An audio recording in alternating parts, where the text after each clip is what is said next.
Muy buenas. Hoy vamos a acercarnos a la radio y a la televisión simultáneamente. Lo hacemos con historias auténticas, verídicas, que diría aquel humorista andaluz. Él es madrileño, concretamente de Valdemoro. Y ya muy joven, pues empezó a trabajar en esto de la comunicación, especialmente en la radio, a los 18 años, según termina su bachillerato superior, ingresa en la Escuela Oficial de Periodismo, lo que teníamos entonces, lo que existía, no era todavía universitario. Y no solamente estudia, sino que al mismo tiempo se pone a trabajar en Radio Juventud de España, que era la gran escuela radiofónicamente hablando. Es un placer tener hoy a un amigo, tenerlo en estas charlas semanales, y no voy a decir que sea una de las grandes voces de la radio durante medio siglo o más, no es una de las grandes voces, es la voz dorada del radiofonismo español. Acaba de publicar un libro, o recientemente ha publicado un libro, tiene 2 o 3 meses, y nos cuenta historias de la radio que él ha vivido. Y nosotros también, sobre todo los que peinamos o afeitamos canas. Está lleno de sensaciones, de emociones, de experiencias, de satisfacciones, de susto, de amor. El libro es memoria personal y documentación, porque hay de todo. Yo creo que quizás mayoritariamente sean las memorias personales. Es un hombre de gran memoria. Yo creo que este hombre, tiene muchas cosas que contar y gran parte las cuenta en este libro. No sé si todas, creo que no. Le podemos preguntar por qué no lo ha contado todo. Bueno, el libro lleva el título de Relatos de mi memoria, de Miguel de los Santos. ¿Cómo estás? Y bienvenido, Miguel. ¿Cómo te encuentras? Querido José Luis, pues encantado de estar contigo después de tanto tiempo como en las viejas épocas. Compartimos horas y horas de micrófono en la cadena SER.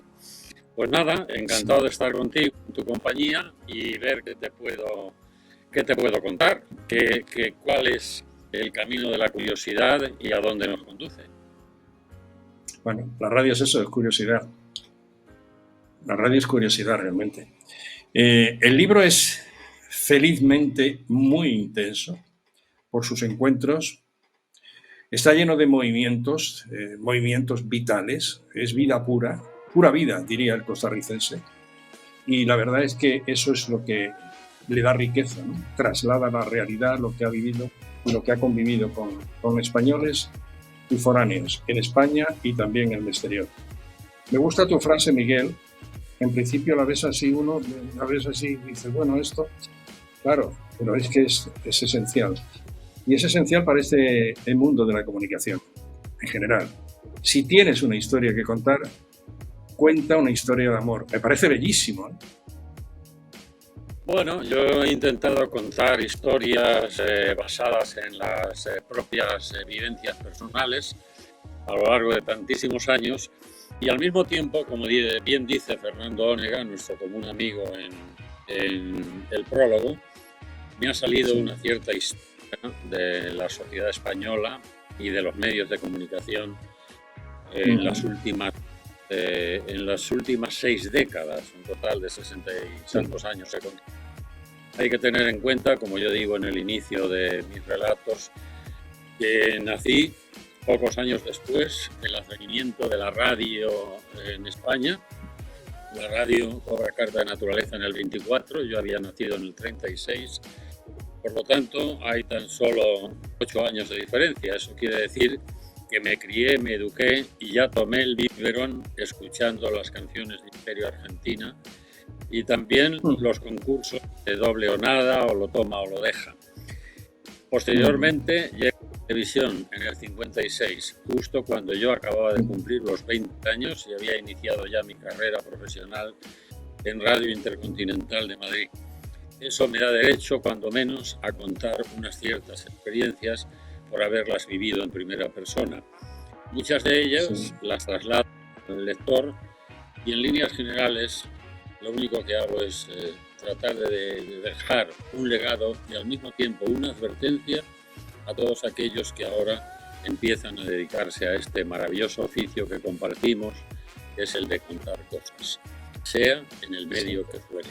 Primero fue la radio, bueno, por orden cronológico, primero fue la prensa, luego llegó la radio, la televisión Y ahora tenemos las redes sociales, que es de las que tú te vales para capturarme en casa desde la tuya y Sí, poder sí. establecer un día que yo estaba deseando tener contigo desde hace mucho tiempo. Pues sí, yo también, sí. Y ahora hay un motivo ineludible. La verdad es que, bueno, es el medio de comunicación más directo, más llano, más claro, si quiere, más conciso y también más instantáneo, ¿no? Es una de las grandes bondades, de las grandes ventajas, ¿no?, con las que hemos contado en la radio siempre, ¿no? Él está pasando ahora mismo y ahora mismo lo estoy contando, bien a través de un teléfono, bien a través de una vía móvil, en fin, cualquier mecanismo o instrumento puede servir para... Se decía que se hacía radio con un bote, yo recuerdo haberla hecho no con un bote y una cuerda, pero sí muchas unidades móviles, que la movilidad iba en las piernas, ¿no? Y había teléfonos que desarmar en un momento dado y volver a conectar y volver... Pero se daba radio viva, se daba radio en directo. Esto lo he hecho yo con vosotros, que ibais delante de mí en cuanto a conocimiento, formación, experiencia y a vida, ¿no?, a radio vivida y disfrutada. Bueno, después de una serie de años y una serie de experiencias, que es muy rica la tuya, 7 años, creo que son 7 años, en Radio Intercontinental, después de lo que es Radio Juventud, pues pasan muchas cosas. Hay radionovelas, hay informativos, y estás ahí. He visto algunas de las imágenes de tu libro, Relatos de mi memoria, que naturalmente es una atractiva lectura y la verdad muy apasionante. Te llama Eugenio Fontán, el director general entonces de la cadena SER, te llama y te ficha. Ya sé que eso tiene sus pequeños peldaños que subir, pero te domicilias definitiva y profesionalmente en la Gran Vía durante más de 30 años, ¿no? Bueno, exactamente fueron 30. Me hubiera gustado seguir, pero no me gustó mucho, como tú bien sabes, el giro que tomó la política empresarial, Sí, y tampoco la línea editorial, el giro que dio la cadena, y preferí apartarme antes de que paran por incompatibilidad de caracteres, como podría decirse, ¿no? Pero sí, vamos a decirlo así.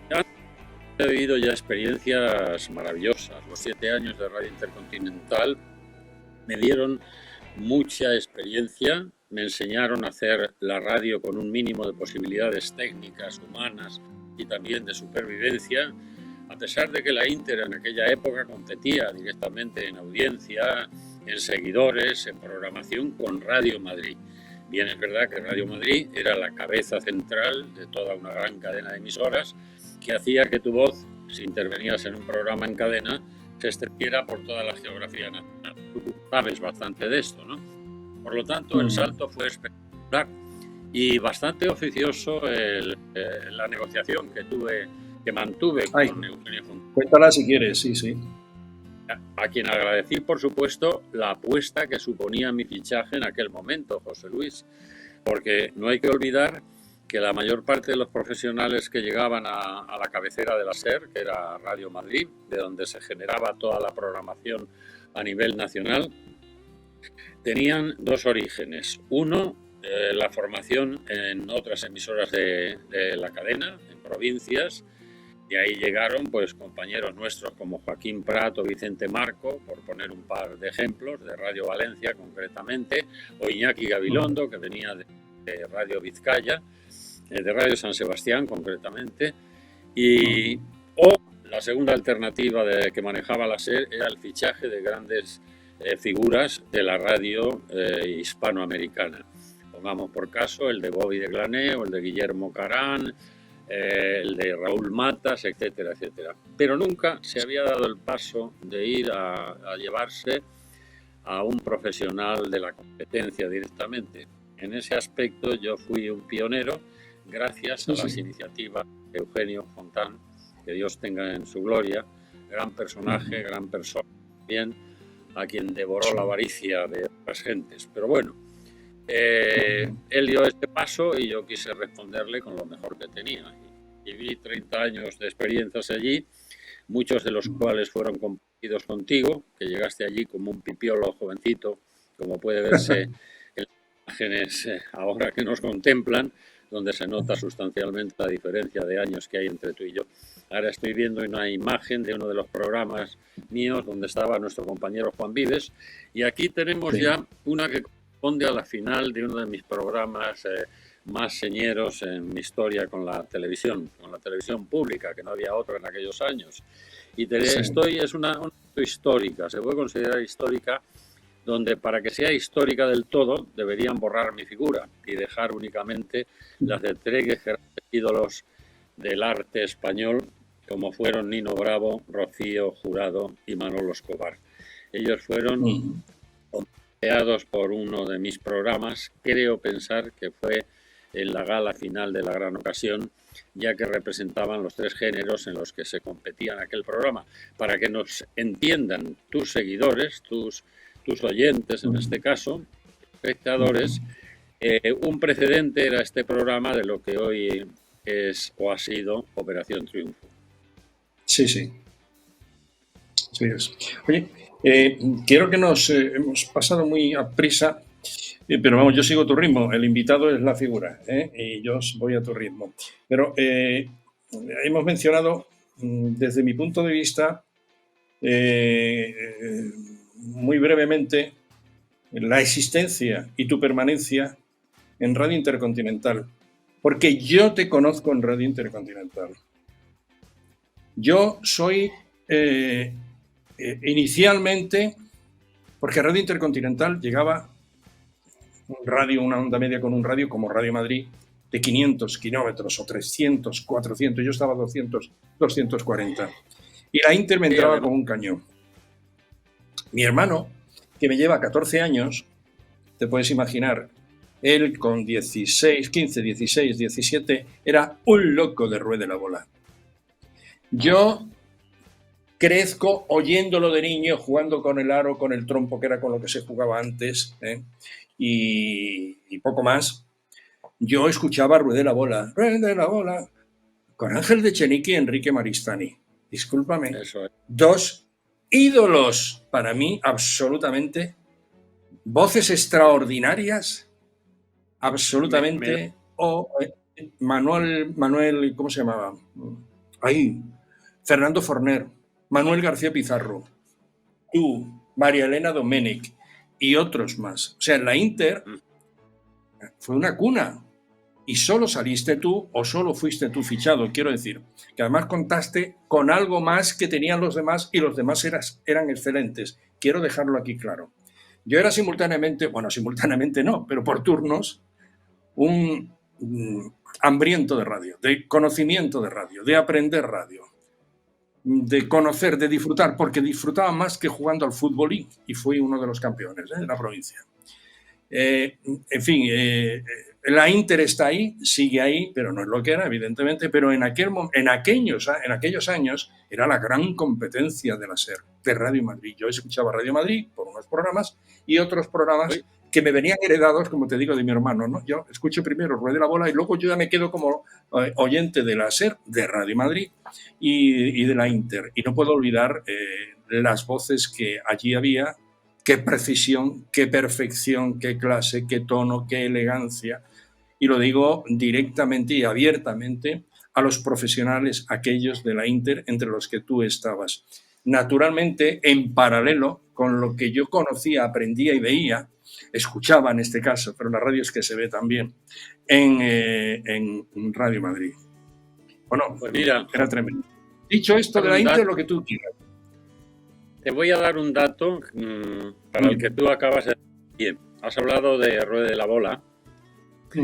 Curiosamente, puedo considerar a Ángel de Echenique mi primer padrino profesional.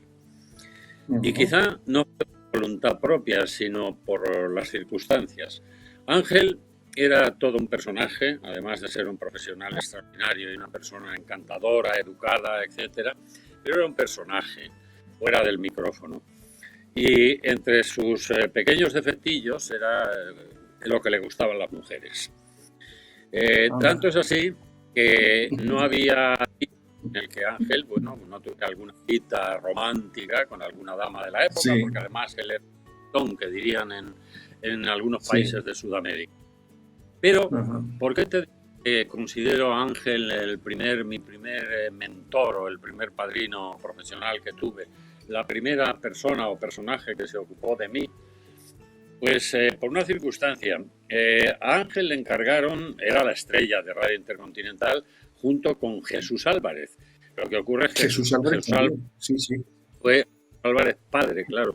Se fue prematuramente de la Inter, fue elegido junto con David Cubedo para iniciar las emisiones de prueba de televisión española. Ahí queda el hueco en Radio Intercontinental, en la plantilla de Radio Intercontinental, para que su director, Alberto Domper, me llame a mí, porque Radio Juventud la seguían los profesionales de la radio para enterarse qué nuevas promesas iban emergiendo ante el micrófono, ¿no? Y por lo que fuera, Alberto se había fijado en mí y tan pronto y como se da de baja Jesús Álvarez, me manda a llamar, no para ocupar obviamente el puesto que dejaba vacante Jesús, sino para ocupar el del furgón de cola, que entonces era el correturnos, es decir, el locutor que cubría las ausencias de cualquier otro locutor o sus días libres. Por tanto, yo estuve un primer año haciendo de correturnos, haciendo el turno que dejaban libre pues Fernando Forner, Manuel García Pizarro, Ernesto Lacalle, etcétera, etcétera, haciendo esa rotación. Lo que pasa es que tuve la fortuna de que muy pronto a Ángel de Echenique le encargó la firma Marconi de la época presentar un show de sobremesa los domingos por la tarde titulado Operación Imagen. Era un cara al público. Para que el público se entere, el cara al público eran programas de radio hechos espectáculo, con actuaciones en directo, canciones, entrevistas, concursos, etcétera, al que acudía la gente en un local, en un teatro, ¿no?, que tenían las emisoras como estudio principal de cada una de ellas, y allí se presentaban los programas más importantes de entretenimiento de la época.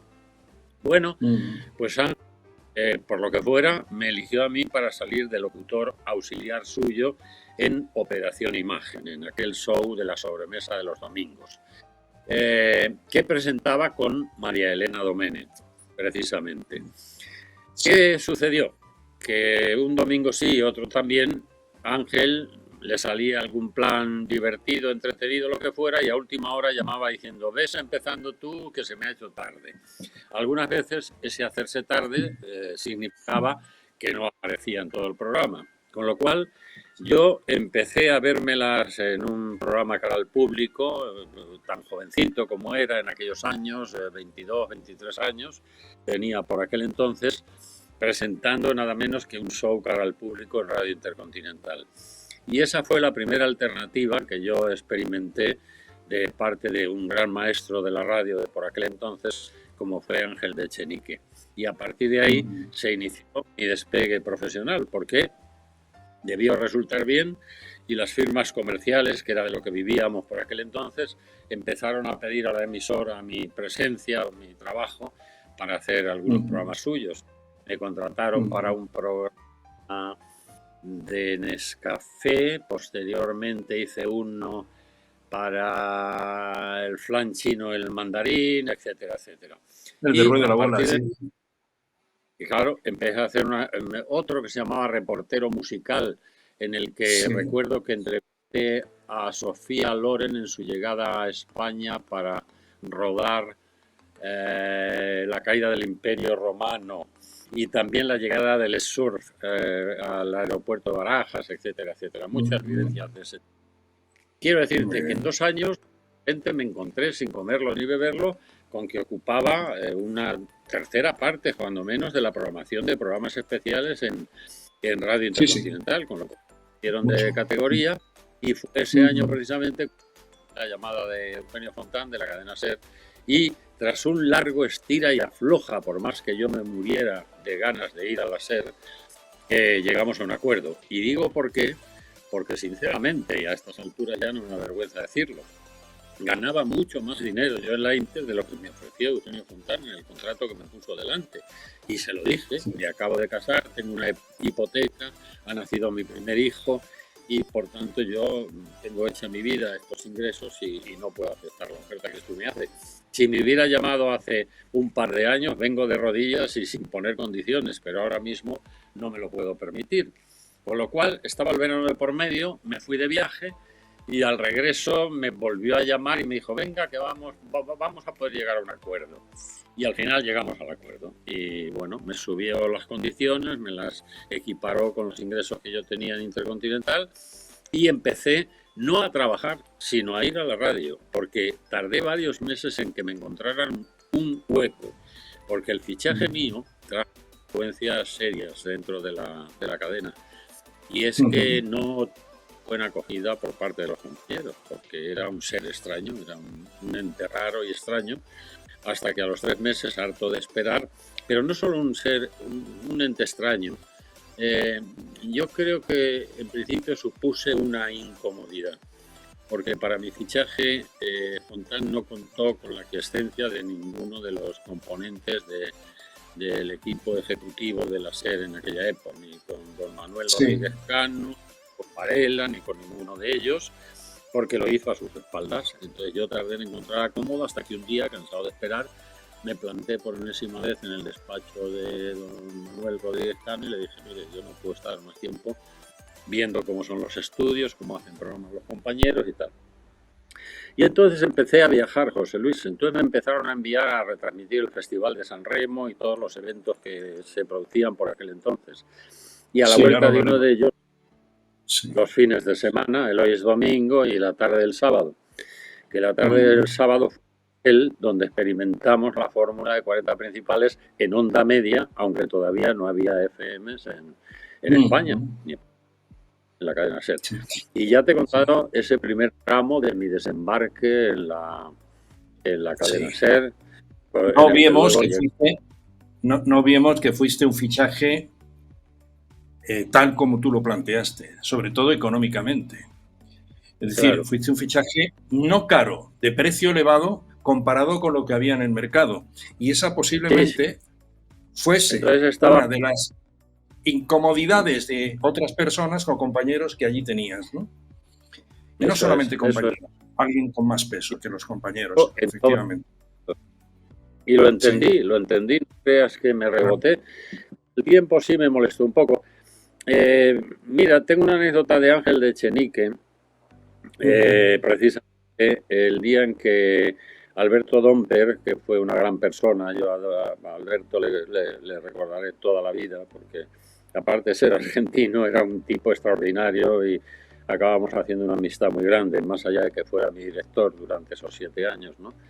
Pero organizó él una cena de despedida con todos los compañeros, con Manolo Pizarro, con Javier Visiedo, con Forner, en fin, con todos ellos.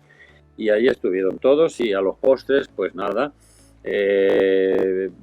hubo alguna voz advirtiéndome, no sabes dónde te vas a meter, qué vas a hacer tú en la SER, ahí están todos los espacios cubiertos, no vas a tener sitio, te van a hacer la vida imposible, en fin, mensajes de aliento, como puedes ver.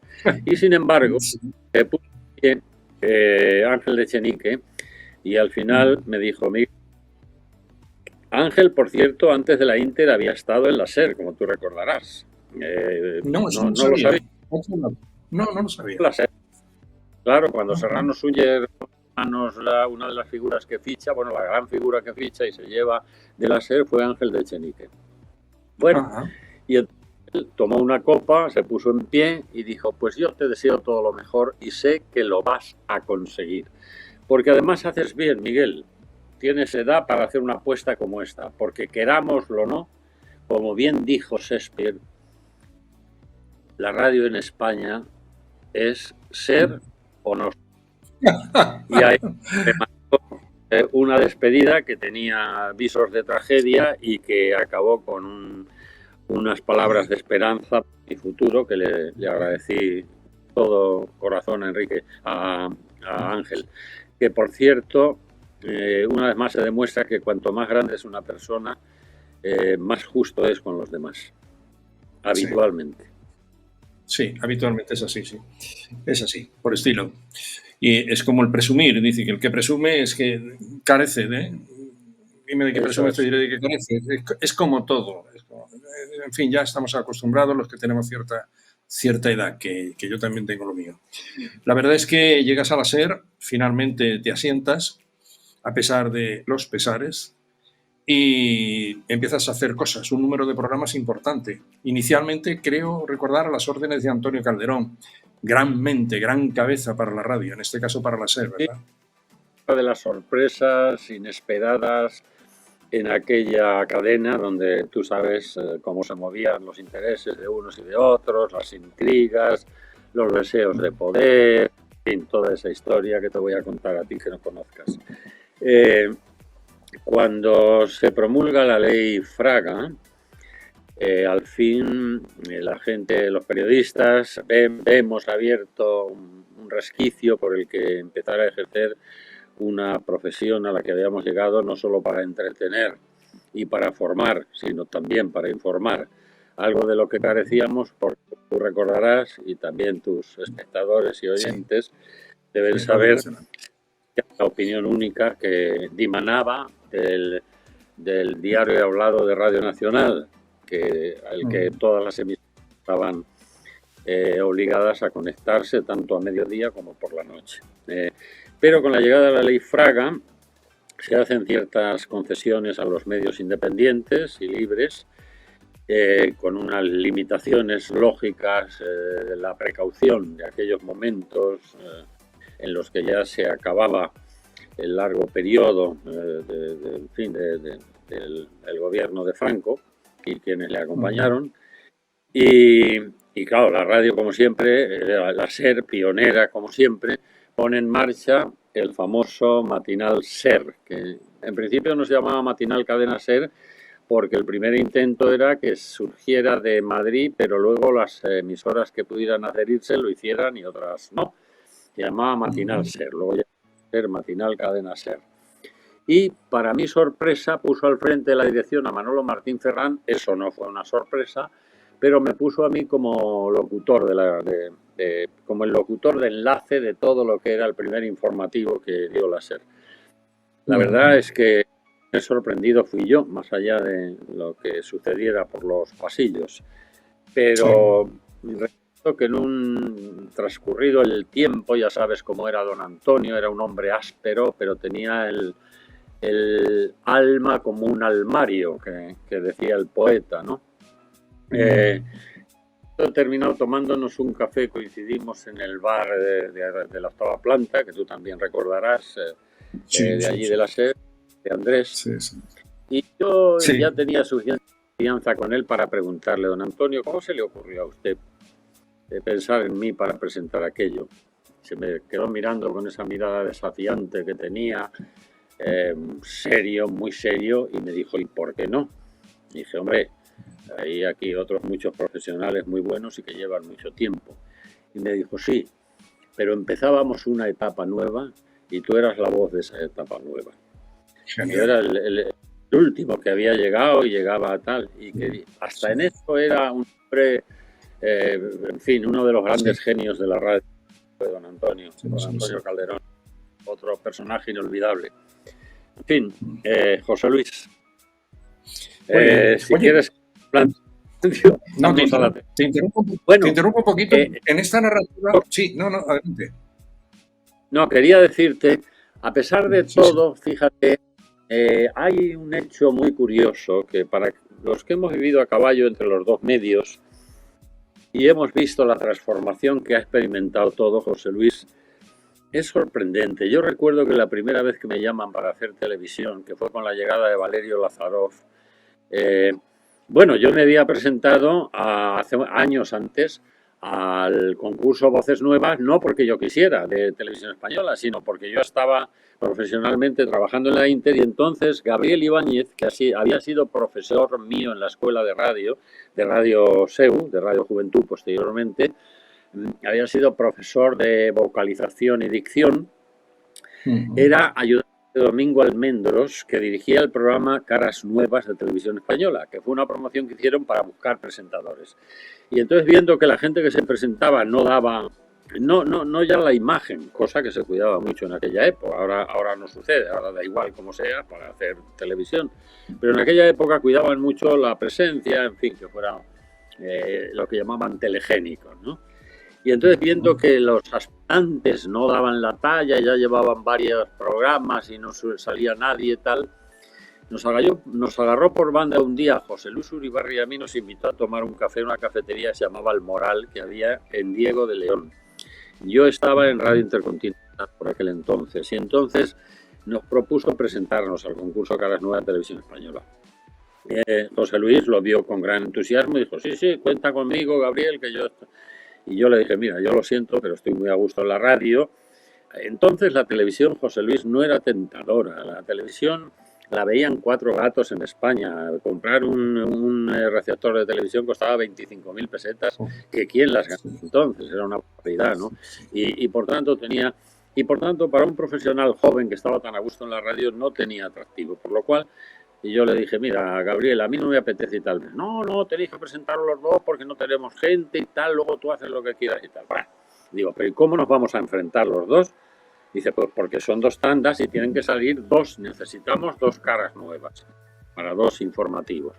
Y bueno, pues tal. Y nos presentaron en 2, no competimos entre José Luis y yo, eso lo hicieron ya a propósito. Él ganó su parte del concurso y yo gané la mía. Y por tanto, llegó el momento de ir a ver a don Victoriano Fernández Asís.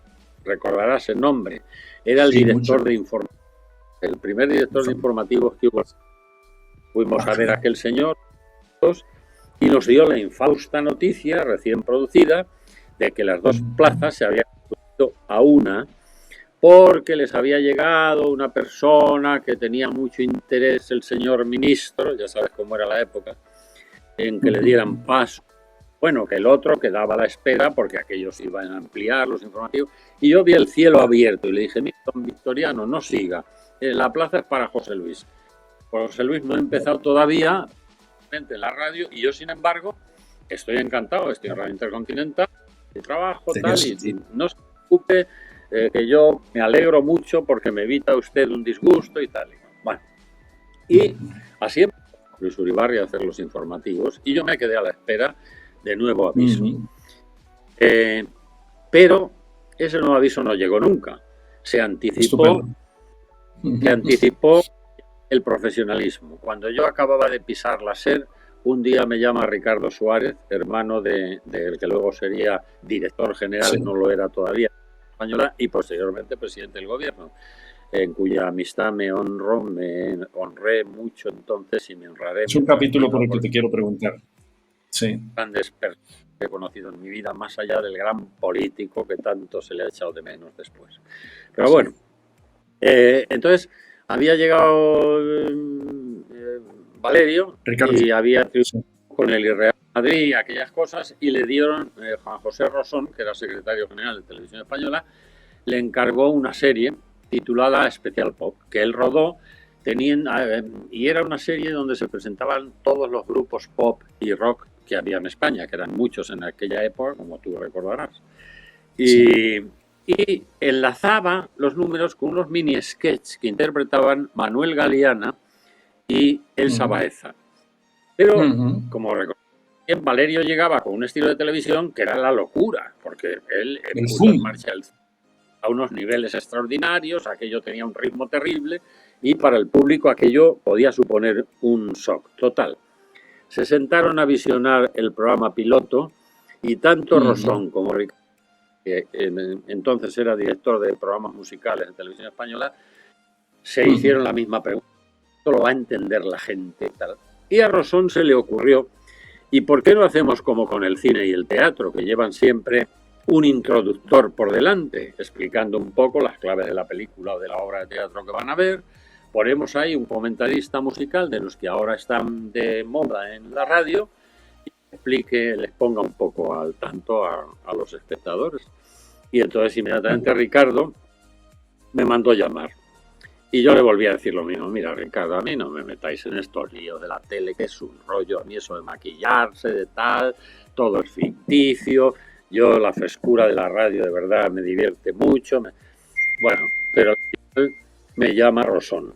Y Rosón tenía una capacidad de seducción, como se demostró luego a lo largo de mi vida, que me sedujo para cosas insospechadas, para montar un espectáculo bárbaro para los damnificados de Guatemala, con el famoso terremoto, para un sinfín de cosas. Y me llamó Rosón y me convenció. Y ese fue mi debut en televisión en el 67, 67. Y ahí al Pop, que se titulaba el programa, la serie, ahí me di a conocer. Y cuando terminé, yo dije, bueno, me fui a despedirme y me dijeron, no, pero ¿cómo te vas a ir? Tú ya has empezado aquí y tal.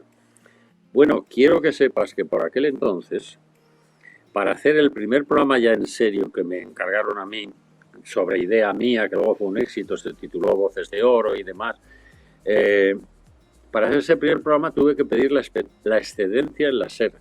Tú fíjate con lo que hoy sucede, que hoy un comunicador, un presentador, está en dos cadenas distintas, en una emisora de radio de otro grupo. Bueno, pues yo tuve que pedir la excedencia. Bien, es verdad que me sirvió para ya estar compatibilizando. Me quedé, por tanto, sin la nómina que tenía como locutor especial, que era parte de mi remuneración, me quedé con el contrato. Porque yo dije, bueno, pues me cogí tal cabreo que dije, me voy.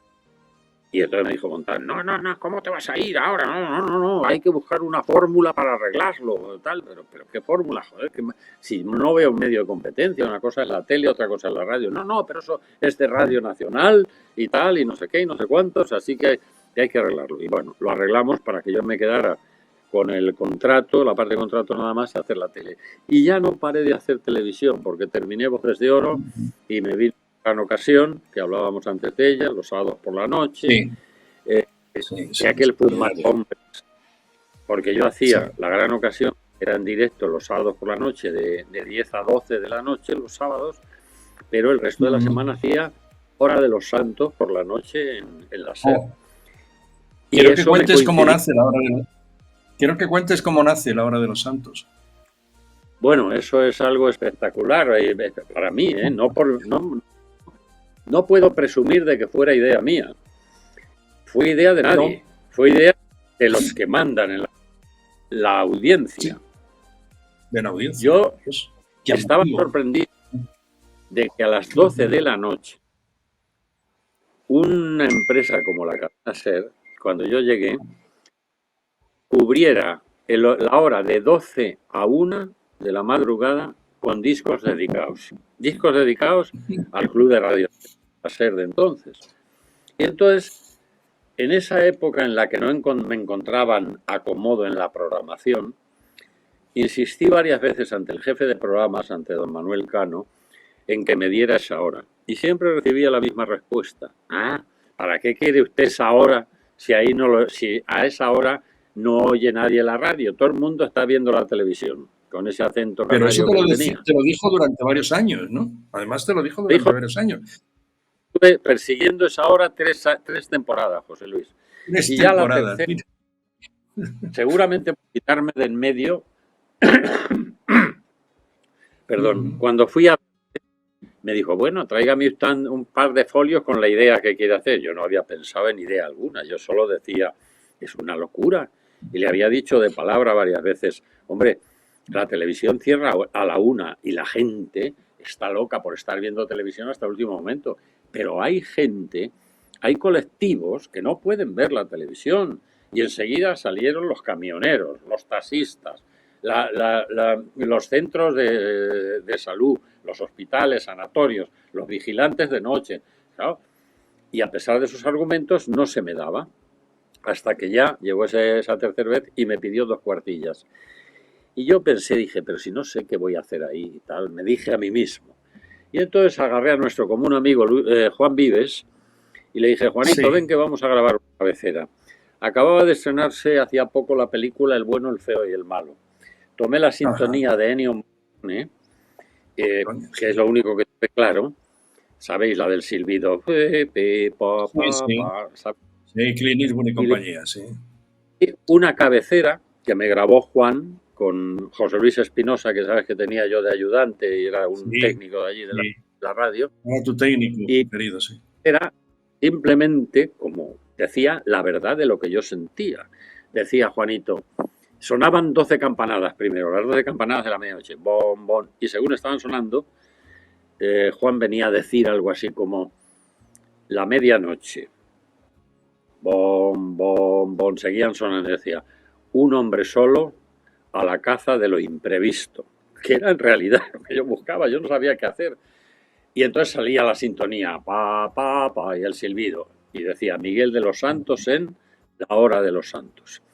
Y eso es, y me presenté en el despacho decano con esa cabecera y se la di a escuchar.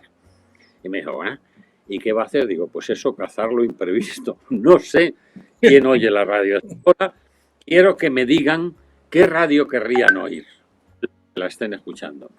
Y entonces, pues, el día de autos, que fue a primeros de octubre de esa temporada, me presenté allí, ese lunes por la noche, con, ¿cómo se llamaba? Arriola. ¿Tú te acuerdas? Un auxiliar de estudio que se llamaba Arriola. Sí, sí, José Luis Arriola. Yo no lo conocí personalmente. No llegué a tiempo. Y no, con mandos, con varios de los técnicos de allí y yo solo. ¿No? Y un montón de discos pensando en que tendría que curarme en salud con el recurso que teníamos siempre en la radio, que era la música. Los discos. Y entonces, bueno, noche saludé y dije, bueno, realmente no me digan ustedes qué les voy a ofrecer. De momento tengo aquí una serie de discos, creo que serán de gusto, los he elegido con mucho cariño y con mucho interés, pero me gustaría que sean ustedes quienes hagan el programa. Díganme, quien me esté escuchando, si hay alguien al otro lado del micrófono, por favor, tengo aquí 2 números de teléfono. Di los números de teléfono, llamen y díganme qué tipo de radio quieren escuchar a esta hora. Bueno, y entre tanto escuchen a Domenico Moduño en Volare, de allá que te va la música, y empezó a sonar el disco. No había hecho nada más que empezar y me hacen señas desde control que hay llamada. Y entonces doy paso a la llamada, saludo al oyente, le pregunto qué quiere y me dice que es un estudiante de periodismo, curiosamente, que tiene que presentar la tesina de fin de curso y que la está haciendo sobre la figura del príncipe de Asturias, a la sazón don Juan Carlos, y que le faltan los datos antropométricos del príncipe, que sí se los podríamos facilitar. Oye, inmediatamente le dije, pues mira, yo no tengo ni idea, si tú no lo sabes, que te estás preparando para eso, ¿cómo lo voy a saber yo? Aquí me hacen gestos mis compañeros de control y demás, de que ellos tampoco lo saben, pero ¿no habrá alguien entre nuestros oyentes que nos lo puedan decir? Vamos a esperar y que haya suerte. Dejé correr la canción un ratito más y enseguida me hacen señas de que llaman desde control. Me hacen las señas de control. Damos paso a la llamada y me encuentro con la sorpresa de la voz que me dice buenas noches, una voz educada, formada y serena. Buenas noches, ¿con quién hablo? Me dice, soy Mondéjar, el marqués de Mondéjar, que era a la sazón el tutor, el jefe de la casa del príncipe, que luego sería el jefe de la casa del rey, cuando fue rey don Juan Carlos. Claro. Nada menos. Buenas noches, señor, bienvenido.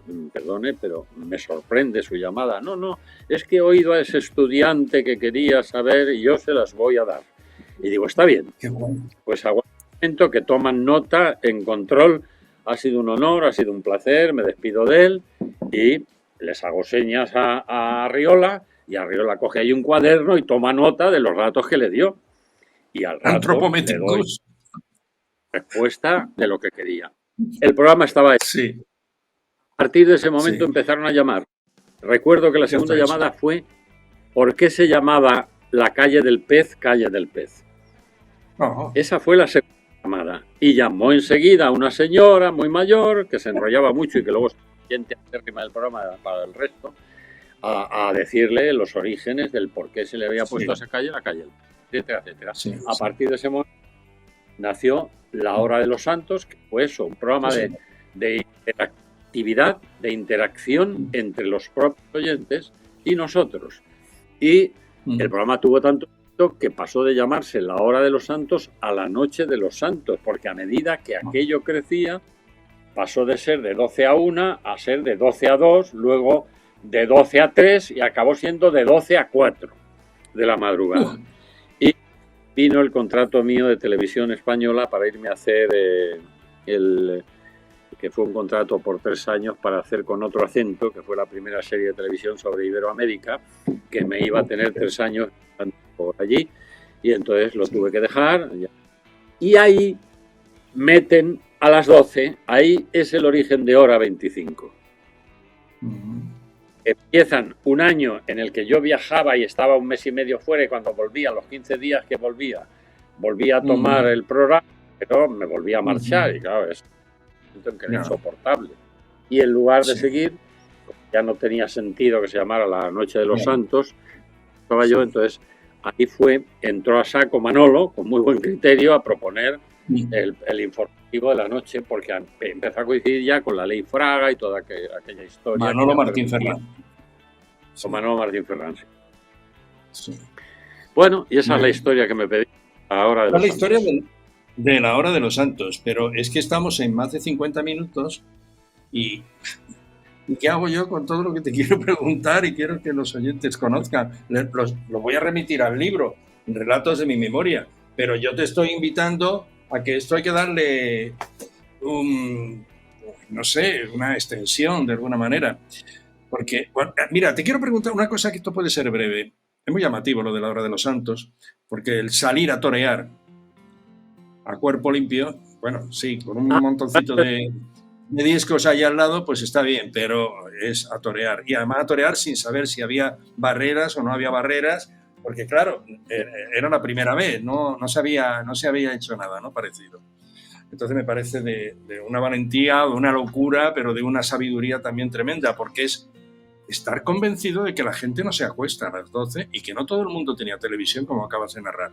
Bueno, hay un paréntesis en tu vida, no sé de cuánto tiempo, pero me llama la atención y quiero que lo comentes, si te parece considerable. Eres nombrado en esa vorágine en algún momento director de Radio Sevilla, que es la cabeza radiofónica de las emisoras en Andalucía de la cadena SER, que se encuentra algo desmejorada, y vas tú y gestionas, revitalizas, modernizas y disparas la audiencia de la programación. Sí, mira, eso es curioso, José Luis, porque fíjate, ese fenómeno es paradójico. Cuando yo desembarco en la cadena SER, la verdad es que había una escuela propia de la SER muy arraigada. Todos los locutores tenían una personalidad perfectamente identificable, como sucede con Radio Nacional. Es una escuela propia que sabe, dices, es locutor de Radio Nacional. Bueno, pues la gente de la SER tenía un estilo muy marcado. Y yo tengo que reconocer que yo era, ¿cómo te diría?, un contraverso. En aquello yo venía de una escuela diferente.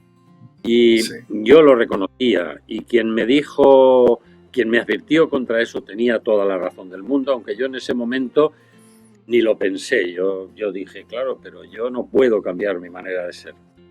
¿Qué pasa? Me ponen a hacer Hoy es Domingo. Y claro, encaja muy bien porque el domingo es un día distinto a los demás. Y es el día diferente de la semana. Entonces, por eso yo lo titulé Hoy es Domingo. Y en la cabecera insinuaba: hoy vale todo, lo que no vale para diario, vale para hoy. Por tanto, nos vamos a permitir licencias. Y yo dejo de empezar a decir radio, la cadena SER o la Sociedad Española, como se decía entonces, la Sociedad Española de Radiofusión presenta, para montar una cabecera donde digo simplemente: hoy es domingo, vamos a divertirnos, vamos a pasarlo bien. Ahí se quedan atrás las letras de cambio, los horarios de oficina, tal. Aquí estamos para pasarlo bien. Y empiezo a iniciar ese lenguaje donde hasta cambio la publicidad, porque en lugar de dar las guías, que sabes tú, nos venían en una cuartilla, venían todas las cuñas que había que meter de cada bloque, que unas veces las dividías en 5, en 10, en lo que fuera. Y yo empiezo a darlas una por una para que no me rompiera el ritmo de los contenidos y dándoles paso. Entonces le decía a Joaquín Portillo, por ejemplo: Joaquín, te veo muy sofocado, nos tomamos una Coca-Cola. Venga, en 30 segundos nos tomamos una Coca-Cola. Y entraba la cuña de Coca-Cola. Carmen, qué bonito, qué bonita Rebeca llevas, eso es del Corte Inglés, no me digas tal. Y entraba la cuña del Corte Inglés. Todo iba así. Y ahí se rompen los esquemas, hasta el punto de que en aquel momento nunca se habían utilizado reporteros, no había llegado la ley Fraga, cuando te estoy hablando de comienzos del año 64, de finales del año 64, octubre del 64, 6, que es cuando yo desembarco en la SER. Y era todo diferente. Lo primero que yo hago es preguntar a Juan San Pelayo, que era el cronista de la villa y que tenía allí un despacho, si que yo necesitaba reporteros para la calle. Y me dice, aquí no tenemos estos dos chicos que llevan la revista Ondas, que eran Manuel Martín Ferrán y Basilio Rogado. Y entonces me fui a hablar y dice, permiso, en programación, me fui a hablar de nuevo con don Manuel Cano y se lo dije, yo quiero incorporar 2 reporteros, bueno, a trancas y barrancas, con un sueldo, con una prima miserable, no sé si de 50 pesetas o 100 pesetas o tal, les incorporaron al programa. Y bueno, ahí fui rescaté a Joaquín Portillo y creamos el serialillo de Portillo, que era una contrarréplica a los seriales famosos de la SER, pero en coña, donde de repente Matías Pras padre hacía de la madre del protagonista. Locuras de Portillo, ¿no? Que escribió guiones enloquecedores. José Luis Arriola, del que hemos hablado antes, a lo mejor la niña que iba al colegio. O sea, cosas espantosas. Y aquello creó ya una atmósfera tremenda. Total, pero empezó a funcionar, empezó a crecer aquello y claro, y el programa duró 10 años y porque yo dije, lo dejo ya, porque hoy es domingo aquel. Pero al ver el resultado de ese tratamiento que yo le daba al micrófono tan distinto, un día me llama Eugenio Fontán y me propone lo que tú has dicho. Me dice, mire, todavía me llamaba de usted, nos llamábamos de usted en aquella época, luego pasamos ya a tener una relación de mayor confianza. Mire, tenemos un problema con nuestra emisora más emblemática, que es Radio Sevilla, tal, y me propone ir, que van a dar vacaciones de 3 meses al director para que yo me haga cargo de cambiar la programación y tal. Y entonces yo me fui 3 meses a Sevilla de director provisional. Mi misión fue ponerme al micrófono, cada día rotaba y cada día hacía un programa con el compañero de Radio Sevilla que hacía esa franja horaria. Es decir, un día hacía la matinal con uno, mediodía, luego la sobremesa, otro día la tarde y la noche. Y lo hacíamos ad hoc entre ambos, ¿no? Yo le seguía la corriente, metía a meter la publicidad de esa manera informal, todo eso y tal. Y aquello en 3 meses dio la vuelta. Cuando llegué aquí, Fontán me dijo, ahora queda un problema por resolver. Y dije, ¿cuál? Y le dije, sé cuál me va a plantear la continuidad de esta fórmula. Dice, sí, porque necesitamos un director joven y tal. Digo, ya lo he pensado. Digo, ¿por qué no intentan llevarse al director de Radio Vida, que era entonces lo que luego sería Radio Popular de Sevilla, la COPE de Sevilla? ¿Y usted cree? Digo, está loco, seguro. Sé yo ser, pesa mucho, señor Fontán. Intenta y tal. ¿Y usted es capaz de irse allí una temporada más larga? No. Yo esta como experiencia ya vale, pero yo he venido aquí a lo que he venido. Y yo soy hombre. Bueno, y entonces ficharon a Manuel Vicedo, a Manuel Alonso Vicedo, de director, al que era director de Radio Vida. El pobre duró años porque se mató en la carretera, como tú recordarás, ¿no? Y luego premiar esa labor cuando emergen los 40 principales. Y Fontán me ofreció la dirección 40, que no se llamaba 40 principales todavía, porque, o sea, de aquella fórmula que se iba a hacer y que yo había experimentado en las tardes del sábado en Onda Media, que se llamaba, yo la llamaba Carrera de Éxitos. El título no se lo puse yo, por supuesto, lo de 40 principales, ni mucho menos. Sí, no, la fórmula Rever y compañía. Y entonces me ofrece la dirección. Que no, señor Fontán, que yo he venido aquí a estar en el micrófono, yo no quiero despachos y tal. Y ahí es cuando entra, pues bueno, esa digresión que en principio tuve que solucionar porque he interpretado mal en el libro que hago de de Tomás Martín Blanco, que bueno, él entró y lo primero que hizo al entrar fue llamarme para decirme que ahora a lo mejor debería dar un poco de luz porque me estoy quedando a oscuras, ¿no? En la Sí, imagen, un poquillo. José Luis. Sí, dale un poquillo de luz. Ya estaremos terminando. Estaba cayendo la tarde. Sí, bueno, deberíamos haber terminado, pero es que me queda, ¿quieres que te diga lo que me queda por, bueno, el 80%? Así que el libro es intenso, es denso, es completísimo. Voy a aprovechar ahora que no me escucha Miguel de los Santos, que se ha ido a la ventana. Vamos a encender la luz. Lo cierto es que este es un libro imprescindible en la Facultad de Ciencias de la Información.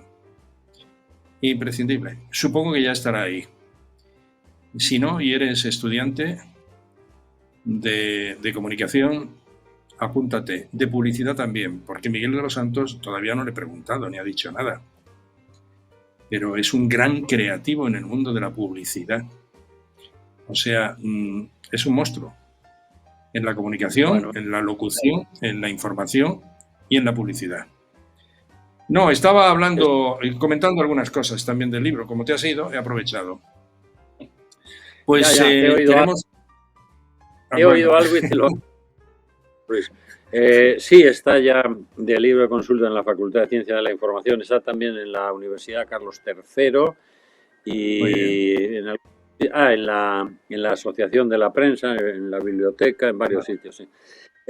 Claro. La verdad es que a los jóvenes, a los veteranos como tú y tantos compañeros, pues seguramente les servirá para recordar añoranzas, momentos, puntualizar el deber de los medios que han sido la radio y la televisión en nuestra historia próxima. Pero yo creo que a los jóvenes les vendría muy bien conocer estas historias, estos relatos basados todos en hechos reales, por supuesto, porque aparte de todo me parece que conociendo determinadas cosas se evitarán en el futuro algún que otro malestar, algún que otro disgusto. Porque, en fin, las experiencias vividas, la mayor parte de ellas muy agradables, hay otras muchas que son duras, preocupantes y aleccionadoras para este oficio nuestro de contar cosas. Sí. Vale. Muy bien. Bueno, pues tenemos que ir dejándolo. Yo te emplazo a dar un segundo, por llamarle así, capítulo. Y bueno, seguimos charlando cuando a ti te parezca oportuno. Yo no quisiera cansarte ahora y hacer, no sé, un esfuerzo físico también, ¿no? Te lo digo porque es que hay mucho. Mira, es que es tanto, es que sería escapar un poco la entrevista, ¿no? Porque es muy emocionante y es muy emocional todo lo que cuentas, ¿no? También es verdad que como profesional he conocido, yo no es que estaba allí en el 67, pero estaba poniendo la oreja, ¿no? Y es verdad que te echo de menos, hay momentos en que desapareces de un sitio, apareces en otro.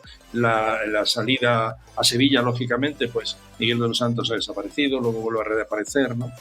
Y eres, pues una persona que ha vivido en esencia la comunicación de los 50 o 60 últimos años en España en primera persona. Y digo comunicación extendiéndome también a la prensa, porque también escribes y tal, pero tu fuerte es el audiovisual, es tanto la radio como la televisión, ¿no? Hay un momento en el año 75 que dejas los platós y te llega otra gran oportunidad que te quería preguntar por ella, pero hay otros argumentos informativos también. En el 75 coges Carretera y Cámara. Televisión Española te ofrece reporterismo, que es tu pasión, ¿no? Sobre todo esa fase para mí resulta inolvidable. Ahí he seleccionado algunos momentos vividos, es la vida del reportero por esos mundos de Dios, sobre todo en una época como aquella década de los 75 a los 85 más o menos, que es una época convulsa en todo lo que era el cono sur de América, Centroamérica. Ten en cuenta que volcánico. Los montoneros, que era una guerrilla en contra del poder establecido en Argentina, los tupamaros en en Uruguay, la situación de inestabilidad previa al golpe militar que dio Pinochet en Chile, los conflictos con la Stroessner, que daba sus últimos coletazos en Paraguay. Claro, tus conversaciones con los Castro, ¿no? En Cuba, con Salvador Allende también, todavía a 8 o 9 meses del golpe. Neruda, debieron ser tremendas conversaciones, me refiero en público y en privado, ¿no? Poder entrevistar a estos personajes en un tiempo, en una época tan convulsa, ¿no? Voy a decir un término un tanto suave, pero realmente aquello echaba fuego por todas las partes. Quiero decir, estaba Argentina, estaba Chile, Paraguay, y que hablar de, en fin, que son muchos los recuerdos que yo quería pedirte, ¿no? En fin, me siento un poco, ya en este punto, para terminar, me siento tentado a preguntarte si tu experiencia en Latinoamérica, que en algún otro momento lo vamos a desarrollar, remito a nuestros oyentes al libro, que son los relatos de mis memorias de Miguel de los Santos, si te afectó, porque allí se veían cosas muy potentes, muy fuertes, y tú cuando venías, cuando hacías un retorno, volvías a cargar baterías, o entre serie y serie, entre tacada de programas y entre unas y otras pasabas por la radio, hacías alguna cosa, y recuerdo que me hablabas. Ahí yo encontré un gran contacto contigo, porque me contabas cosas extraordinarias. Y luego con el tiempo, y ahora viendo el libro y viendo todo lo que has hecho, te tengo que preguntar si de alguna manera te afectó emocionalmente, si te cambió sentimentalmente, si te cambió espiritualmente. ¿Hubo cambios en ti porque viviste mucho y muy peligrosos, momentos muy drásticos, ¿no? Que te jugaste la vida, hubo momentos muy difíciles. Y esto, sí, cuando se ve del otro lado de la calle, ¿verdad? Que tiene que afectar psicológicamente. Bueno, tú efectivamente fuiste uno de mis primeros amigos confesores, en quien deposité la evolución que estaba llevando a cabo mi pensamiento, mi enfoque de la vida, y creo que mi vida fue útil hasta ese año 75, por más que ya había viajado por América anteriormente, pero ahora un menester es mucho más cómodo. No es lo mismo ir a retransmitir un festival de la OTI, te acomodas en un buen hotel, vas a ver los ensayos, etcétera, a meterte con unas cámaras entre las guerrillas, entre la contra, entre los cárteles de la droga, a meterte por los lugares inhóspitos de aquel continente, en una época en la que además la tecnología no estaba desarrollada como ahora. Simplemente de haber existido entonces los móviles, nuestra situación hubiera sido otra. Hay que decir, no podíamos chequear el material que llevábamos como ahora. Tú lo que estás grabando con estas maravillosas cámaras que tenemos, lo estás chequeando y sabes el resultado, cómo es. Rodábamos en cine 16 milímetros, con lo cual llegabas aquí y te encontrabas como mejor el reportaje más intenso, más excepcional. Yo recuerdo uno que hicimos en la reserva indígena de Fray Bartolomé de las Casas, en Paraguay, allí en los confines del río Paraguay, en un sitio aislado, que volvimos de piojos hasta la rabadilla, permíteme decirlo, y luego llegamos aquí y el 80% de ese material era inservible, pues se había metido polvo en los chasis de las películas, etcétera. Bueno, entonces, cuando olvidé toda aquella experiencia, era una persona muy diferente. Empecé a valorar muchas cosas, entre ellas el peso y el valor de la amistad, de los amigos de siempre, de los de verdad, la bondad de la gente, la pobreza, el valor del abrigo, el valor de la familia, el valor del confort y en fin, el dolor de la precariedad que vi allí. Y sobre todo, creo que en los niños centroamericanos vi y descubrí algo de lo que se me había hablado a mí siendo niño también, que era la mirada de Dios. Yo vi la mirada de Dios por primera vez en los ojos de los niños de Nicaragua, de El Salvador o de Honduras. Bueno. Y aquello era estremecedor, porque era una mirada de paz, pero al mismo tiempo una mirada de auxilio. Aquello acabó. Bueno. Ahora estoy viviendo una etapa muy bonita de mi vida, José Luis, que te recomiendo cuando te llegue el momento. Estoy viviendo con intensidad algo que amé toda mi vida, que es el mundo de los libros. Aparte de este libro, escribí dos novelas. Sí. Tengo aquí una titulada la anterior, Cabalgando sobre un caballo de cartón. Y esa es la última publicada. Sí, me recuerda a algunos autores hispanoamericanos, ¿no? Sí, pero no cabe duda que estoy muy influenciado de la llamada llamado realismo mágico. Y bueno, ahora tengo una nueva titulada Flor de Avispa, basada en la Revolución Sandinista en Nicaragua del 69, pero que es una novela, una historia de ficción en ese contexto histórico de Nicaragua. Pero bueno, y en fin, estoy metido haciendo presentaciones de libros, firmando en unos sitios y en otros, en ferias, escribiendo, leyendo mucho y presentando libros de algunos amigos que también me piden. Así que estoy viviendo una etapa muy agradable para estos años. Oye, una pregunta gamberra, si me lo permites para terminar. Tú eres uno de los grandes maestros, para mí un maestro y un relator, comentarista radiofónico fuera de lo común, para mí y para la inmensa mayoría, los que conocemos un poco la comunicación en radiofónica especialmente. ¿Cómo se narra el juego de la taba? Es muy bueno. Mira, has hecho, aparte de que has llevado la entrevista de una manera magistral, José Luis, no cabe duda de la escuela que tienes, pero justo has tocado lo que puede ser el epílogo del contenido sorprendente que tiene mi libro, porque en realidad la primera retransmisión que hice yo en mi vida fue retransmitir desde Colmenar de Oreja un juego de la taba donde los paisanos del pueblo, una vez al año era permitido por el ayuntamiento y por las fuerzas vivas del pueblo que se jugar sin límite a la taba. La taba, como sabéis, es la rótula del animal que tiene panza, hoyo y luego no me acuerdo cómo se llaman las otras dos, ¿no? Entonces, según aciertas, ganas una cantidad u otra, lo que se haya puesto sobre la mesa. Bueno, pues allí una vez... La taba se tira al aire y cae al suelo. Eso es. Eso es. Se jugaban a la taba al año y se pasaron de mano a haciendas enteras en los años 50. Un programa que hacíamos los que presentaba yo, titulado Tertulia de la Provincia, y estaba basado en un reportaje insólito de algo que sucedía en la provincia, en lo que es hoy la Comunidad de Madrid, y luego se montaba una tertulia en torno a esa costumbre, a ese hecho, a esos personajes, a esa localidad. Sí, muy singular, extraordinario. Muy bien.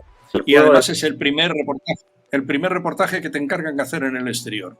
Narre usted. Eso es, pero para la cuestión tuya, has dado en el clavo con el cierre de esta entrevista, porque mi primera retransmisión, el juego de la taba, desde Colmenar Viejo, y la última, la ceremonia de los premios Nobel desde Estocolmo, el año que ganó Cela.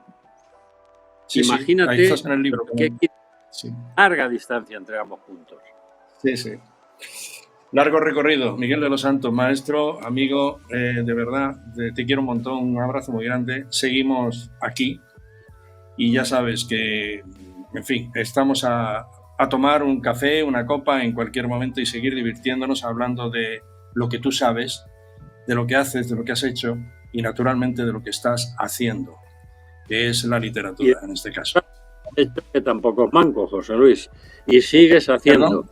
Y todo agradecerte el gran cariño puesto en esta entrevista y decirte que cuando tú quieras, el día y momento que quieras, yo estaré aquí de nuevo contando más batallitas. Muy bien, te digo lo mismo. Grandísimo abrazo, ¿vale? Muy fuerte. Igualmente. Igualmente. Hasta siempre.